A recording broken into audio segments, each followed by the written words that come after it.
नमस्ते।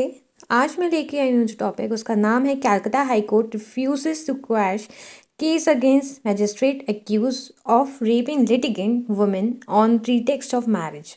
सो आज का टॉपिक है welcome back to my channel legacy of law. आज हम डिस्कस करेंगे एक रेप केस के बारे में जो कि एक मैजिस्ट्रेट ने कमिट किया है। Now it has been proven that एक कलकत्ता हाई कोर्ट में रिफ्यूज़ किया है, क्वैश किया है केस को अगेंस्ट मजिस्ट्रेट जिनके ऊपर ये आरोप लगा है कि उन्हें लिटिगेंट मींस जो हमारी एक महिला है उसको मैरिज का झांसा दिया है एंड उसके साथ रेप कमिट किया है। So what is this whole case about, आज हम इस पे डिस्कस करेंगे। तो the accused was hearing a divorce case. Accused means इसके ऊपर ये चार्जेस लगे हैं, वो एक मजिस्ट्रेट थे एंड वो महिला का केस मीन्स एडमिनिस्टर कर रहे थे और देख रहे थे। महिला का जो केस उनकी कोर्ट में चल रहा था, accused was hearing a divorce case of the survivor woman when he allegedly established a sexual relationship with a woman on promise to marry her after her divorce। तो महिला का अपने पति के साथ डिवोर्स का केस चल रहा था एक मजिस्ट्रेट की कोर्ट में। जिस मजिस्ट्रेट के ऊपर यह आरोप लगा है, उन्होंने उनको झांसा दिया, उन्हें बोला और सेक्सुअल रिलेशन स्टैब्लिश किए उस महिला के साथ, मतलब महिला जो डिवोर्स चाहती थी अपने पति के साथ, कि after divorce he will marry her. तो इस तरीके का एक केस आया है कलकत्ता हाई कोर्ट में। सो हमारा पूरा डिस्कशन इसी पे बेस्ड है। Now that is something this is happening where a women needs to get justice, जहाँ पे एक महिला को जस्टिस मिलना था, बट मैजिस्ट्रेट के ऊपर ही ये आरोप लग गया है कि उन्होंने उनके साथ रेप कमिट किया है। Now this is something that is heinous. The Calcutta High Court on Monday refused to quash a case against a judicial officer accused of raping a litigant on the promise of marriage. तो ये case जो है वो Vishwa Jyoti Chatterjee versus state of West Bengal के बीच है। एक महिला ने आरोप लगाया है मैजिस्ट्रेट पे कि उन्होंने उनको झांसा दिया शादी का, उनके साथ सेक्सुअल रिलेशन स्टैब्लिश किया जब उनकी कोर्ट में उनका डिवोर्स का केस चल रहा था। He is charge of raping litigant on the promise of marriage. तो उनसे झूठ बोला गया कि वो उनके साथ शादी करेंगे उनके डिवोर्स के बाद, एंड उन्होंने उनके साथ क्या किया, सेक्सुअल रिलेशन स्टैब्लिश किया। The divorce case of the survivor women's was being heard by the accused Biswa Jyoti Chatterjee. Now the magistrate का जो जुडिशियल ऑफिसर है उनका नाम है Biswa Jyoti Chatterjee. When he was serving as an additional chief judicial magistrate, जब वो उस पोजिशन पे थे, जब वो सर्व कर रहे थे एडिशनल चीफ जुडिशियल मजिस्ट्रेट की पोस्ट पे, तब उनका जो महिला का जो केस था उनकी कोर्ट में चल रहा था एंड सर्वाइवल वुमेन जो थी वो डिवोर्स के लिए उन्होंने फाइल किया था। उस केस के समय ही उन्होंने उनके साथ सेक्सुअल रिलेशन स्टैब्लिश किया, उन्हें ये प्रॉमिस किया कि आपके डिवोर्स के बाद मैं आपके साथ मैरिज करूँगा। He had then allegedly established a sexual relationship with a woman on promise to marry her after her divorce, but later went back on the promise. But after establishing a sexual relation with her, वो पीछे हट गए कि वो उनसे शादी करेंगे। तो ये केस उसी पे बेस्ड है। जिस डिवोर्स का केस चल रहा था महिला का, वो अपने पति के साथ चल रहा था। उस समय he was on a judicial officer, he was a magistrate at that point. तब उनकी कोर्ट में ये केस चल रहा था, तब उन्होंने महिला के साथ सेक्सुअल रिलेशन स्टैब्लिश किया। बेसिकली आप ये भी देख सकते हैं कि the criminal proceeding in this is based on trust. तो जो क्रिमिनल प्रोसीडिंग उस समय चल रही थी वो ट्रस्ट पे बेस्ड थी। The complainant put her trust and believe in the petitioner. तो जो कंप्लाइनेंट मीन्स जिस समय वो कोर्ट में डिवोर्स का केस चल रहा था, उन्होंने उन पर बिलीव किया, मजिस्ट्रेट पे बिलीव किया, उन पर ट्रस्ट किया, who was at a certain position in judiciary, and being in that position and influence, complainant case was pending before the petitioner। तो पिटिशनर के सामने उनका केस जो था वो पेंडिंग पड़ा हुआ था। The complainant put her trust in the petitioner and believing such assurance continued in a relationship, hoping that it would result in a marriage. Single Judge Justice Shampa Dutt Paul observed। पूरी proceeding में ये observe किया कि जो कंप्लाइनेंट थी, जो women थी, उन्होंने पिटिशनर मीन्स जज जो जुडिशियल ऑफिसर हैं उन पर ट्रस्ट किया। उस प्रोसेस की ड्यूरिंग जब उनका जो डिवोर्स का केस चल रहा था। तो शी ट्रस्टेड हिम कि अगर ये ऐसा कुछ कह रहे हैं, उन्होंने उनके साथ रिलेशनशिप स्टैब्लिश किया है, तो उस चीज़ पे मीन्स मैरिज पे वो ज़रूर आगे बढ़ेंगे। उन्होंने 1% भी उस समय पे डाउट नहीं किया। और ये ऑब्जर्वेशन किसके द्वारा आई? जस्टिस शैम्पादत्त के द्वारा। The bench was hearing a plea filed by the judicial officer. और पिटिशनर कौन है यहाँ पे? वो बिस्व ज्योति चैटर्जी जी हैं, जिन्होंने ये केस फाइल किया है। Judicial officer seeking quashing of the rape case against him under section 376 of the IPC. So section 376 जो उनके ऊपर रेप का आरोप लगा है, उसको वो क्वैश करना चाहते हैं। Now his integrity is being hurt, उनकी डिग्निटी पे बात आ रही है। तो उन्होंने केस फाइल किया, उन्होंने पिटीशन लगाई है ताकि ये केस जो है वो खारिज किया जाए। तो सेक्शन 376 बात करता है punishment of rape. By this time अगर हम देखें, जब महिला पे फोर्सफुली आप सेक्सुअल रिलेशन बनाते हो विथ ल्योरिंग हर या फिर उसे झांसा देके, तो वो भी सेक्सुअल रेप के अंतर्गत ही आता है। The prosecution claim that the petitioner was seized of the complainant women's divorce proceeding.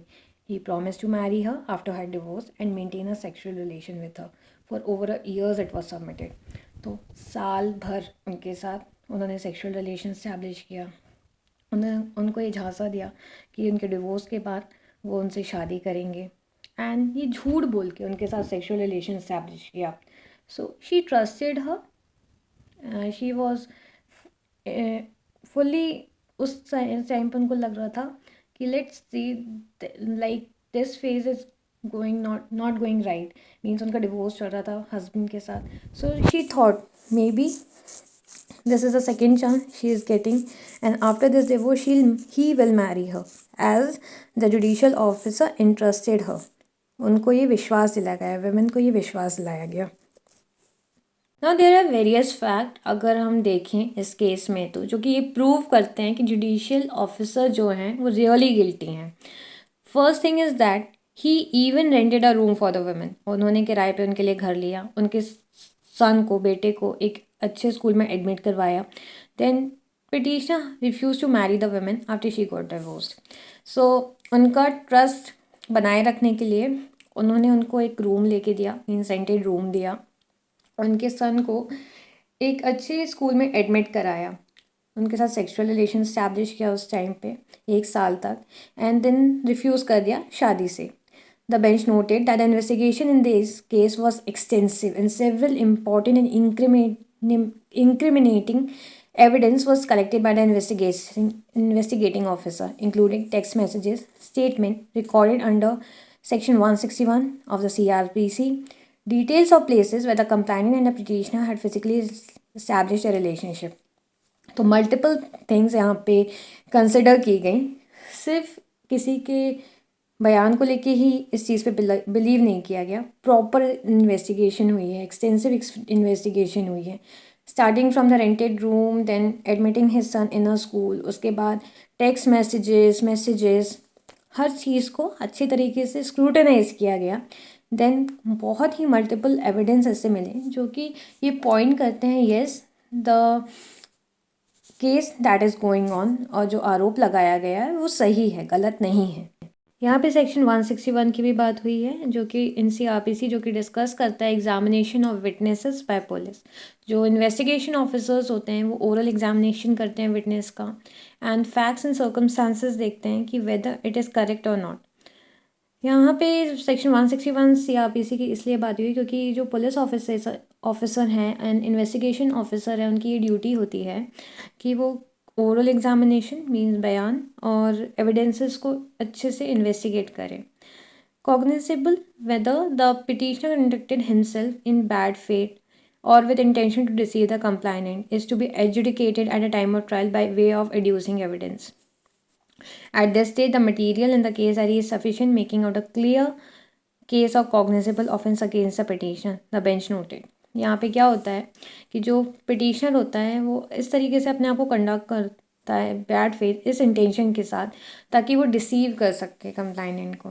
इसलिए at the time of trial by way of adducing evidence, तो एड्यूस यानी फोर्सफुली या फिर झांसा देख के उस चीज़ को विटनेस को थोड़ा सा मीन्स डेविएट कर सके, कंप्लाइनेंट को डेविएट कर सके। यहाँ पे कॉग्निजेबल ऑफेंस से क्या मतलब है? Cognizable offence means against a petitioner, means यहाँ पे जो पिटिशनर हैं वो अरेस्ट किए जा सकते हैं without warrant if he does these kind of things, means induce करें या फिर चीज़ों को चेंज करने के लिए अपने अकॉर्डिंग, तो court means police officer without any warrant उन्हें अरेस्ट भी कर सकते हैं। In the instant case the जज said charge sheet has been filed and cognizance has been taken by the magistrate concerned. The committal proceeding have not yet taken place, and some of the offences attracted in this case are exclusively triable by the session court.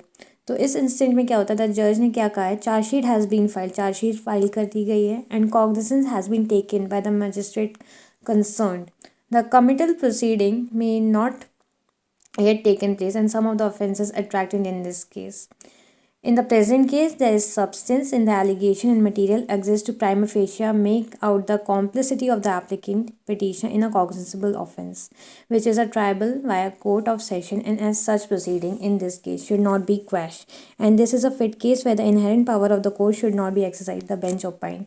तो उन्होंने directly ये कहा है कि what ever the judicial officer did was wrong and ये case quash नहीं case quash नहीं किया जा सकता। मतलब जो पिटीशन है फाइल किया है कि उनके ऊपर से सेक्शन 376 की जो धारा है वो अलग कर दी जाए, so the court said that it should not be done because the evidences proves that the judicial officer has committed this kind of crime and he should be under the trial for this particular case, as the women who raised the allegation against the judicial officer is right, because there are several evidences that literally proves that the petitioner has established the relationship with a woman and he has promised to marry her, as well as there are many evidences that proves that. The bench therefore dismissed the petition. Advocate A.K. Datta, B. Banerjee and K. Banerjee appeared for the petitioner. Advocates Kaushik Gupta and M. Gangopadhyay appeared for the complainant.